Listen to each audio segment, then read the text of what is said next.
Hey guys, welcome to the CO visit. Colin here, and of course with my trusty coffee.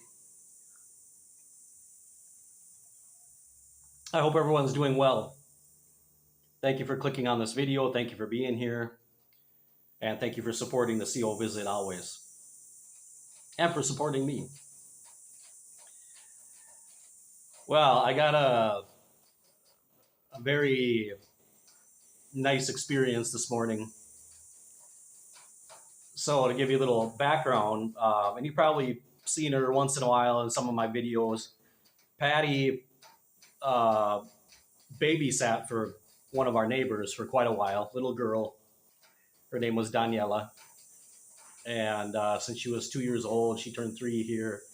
So we've been watching her for quite a while. Well, today they left. Daniela's mom, our neighbor, was pregnant again with her second child. And it was a boy. And his name is Ian Gael. Ian Gael. And so we were, with her through that whole process and kind of feel like parents ourselves, waiting for the birth of a child. And we went through that whole process with them, with her and her husband, and we're with them in every step of the way. And so finally, last night, Ian was born. And before she left for her little town where she's from to go be with their parents for these first few months, we got to go see Ian, and I got to hold him in my arms. I haven't held a baby for quite a while, but you never forget. It's like being on a bike. And guys, those are the little things in life that make it all worth it. Makes life worth living. When you're holding that little baby in your arms, and you look at that precious life, a blank page, a clean slate, with his whole life ahead of him to become whatever he wants, to learn all that he wants. And it gives you a different perspective every time you see a newborn baby. Very new perspective. And it made me think about the topic today, as you saw in the thumbnail with game maker Galis Glockington giving advice from the governing body about what you should do with your life, how you should prepare for the future. And when you see those things, then you wonder why Jehovah's Witnesses just kind of go through life. They're just coasting along. They're on cruise control. Governing body cruise control. You have your family. You go to your job. You go to the Kingdom Hall. Go to the assemblies and conventions. And that's it. And they say, well, you should plan, but how should you plan? And they come right out and say, we see all the signs, and yet we don't know. Nobody knows any particular time of when these events are going to occur or what each individual person is going to experience. So the fallible, uninspired group of men are going to go on to give you life advice, career advice, that is basically don't plan too much ahead. Don't waste your time with a career. Don't fall into the trap of higher education or going to college.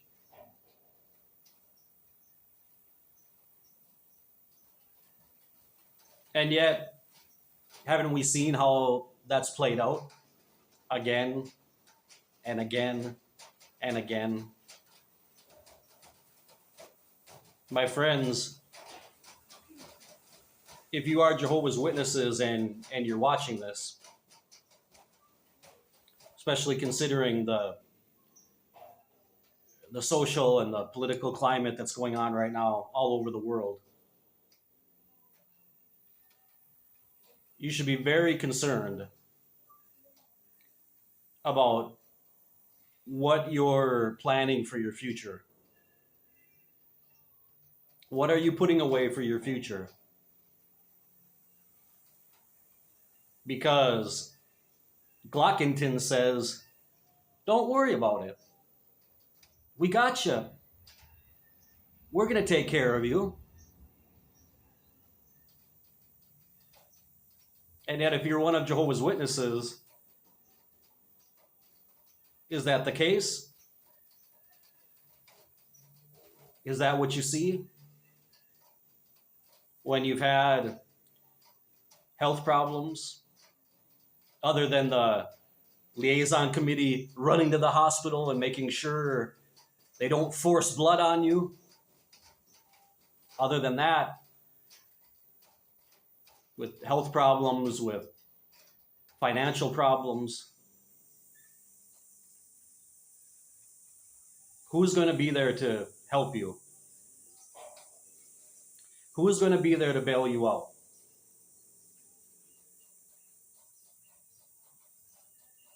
Gayless Glockington,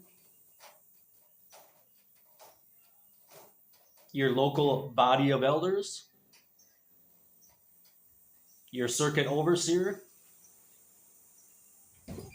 your branch overseer. Oh, that's right, he just stepped down.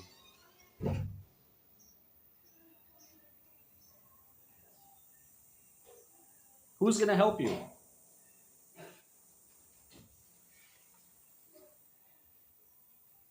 I'm here to tell you that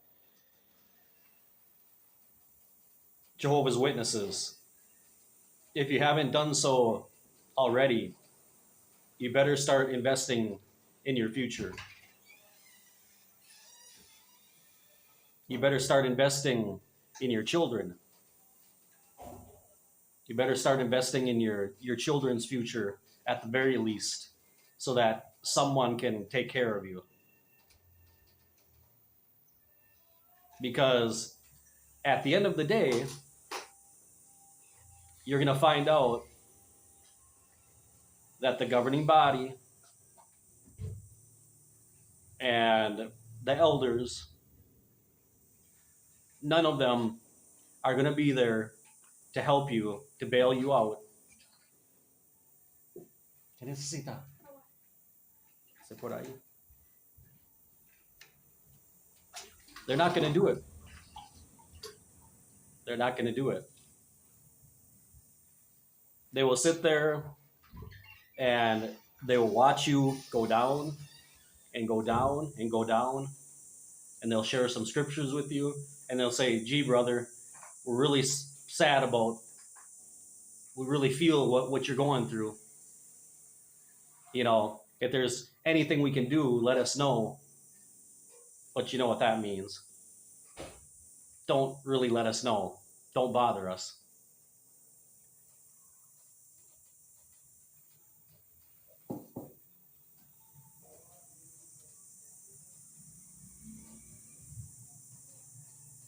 And if you're really lucky, they just might blame you for what you're going through. That's in their manual. It's in the Shepherd the Flock of God manual. Filing for bankruptcy can potentially be a disfellowshipping offense if they perceive it to be your fault and if it brings attention to the congregation. So if you didn't know that, now you do.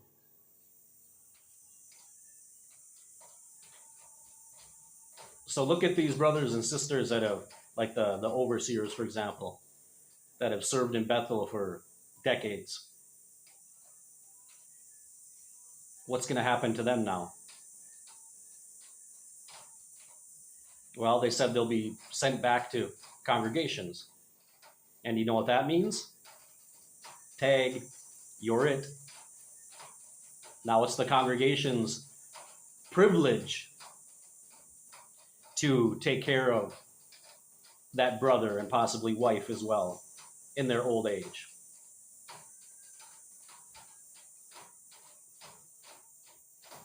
That's how the organization rids itself of those obligations, masking it behind a privilege, a loving arrangement of Jehovah. And just as they said, take it to heart that nobody knows, they have no idea when these things are supposed to occur, the end that never happens, because they already tried to predict it time and time again, and they failed time and time again.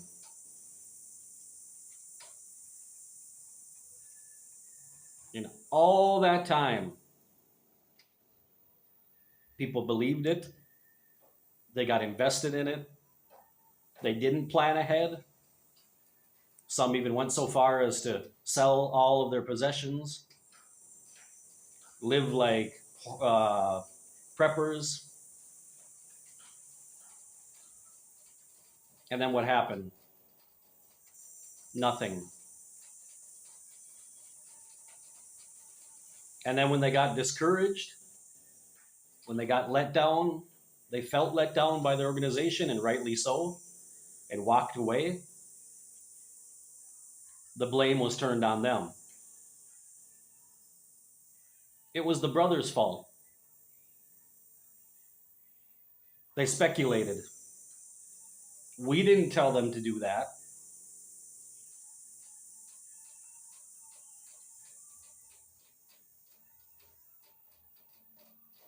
And yet,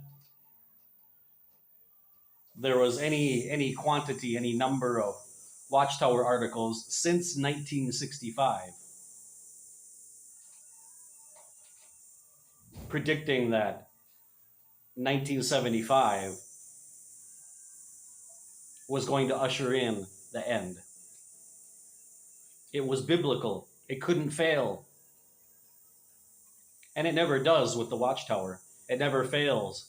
It's always biblical until it isn't. And then when it isn't, they turn on a dime. They say, well, that's not how it was. There's new light. That's how Jehovah gives us information. What are we supposed to do? We don't owe anybody an apology or an explanation. It's Jehovah.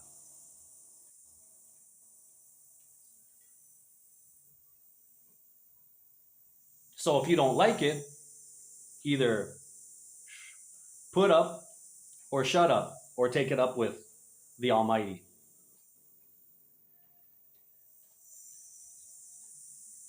And they still go as far to say that, hey, we're chosen by Him even though we're imperfect, so you got to put up with us.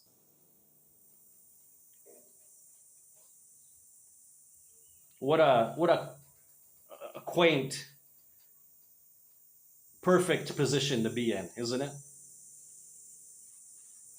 With zero accountability. There's absolutely no accountability or responsibility whatsoever for the things they say or when they change their doctrines in ones that affect people's lives.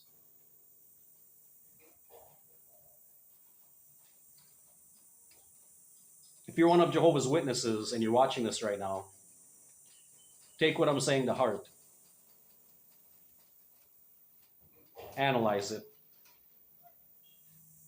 And if you're going to continue to be a Jehovah's Witness, well, fine. That's your right. That's your choice. But listen to what I'm telling you. Don't listen to the governing body's advice about your future. Start planning for your future.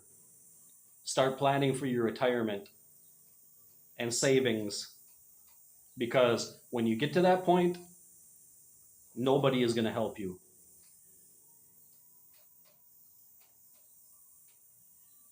I hope this resonates with some of you. I hope this makes sense. And I hope it will, at the very least, cause some of you active witnesses there to stop and think just for a moment.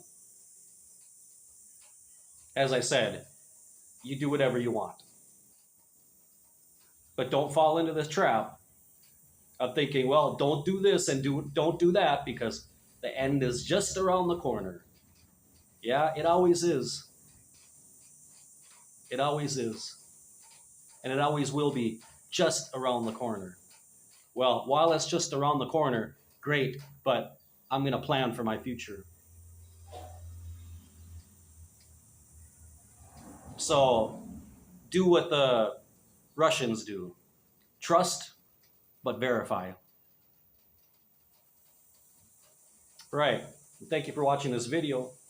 Be blessed, everybody. And I'll see you in the next CO visit.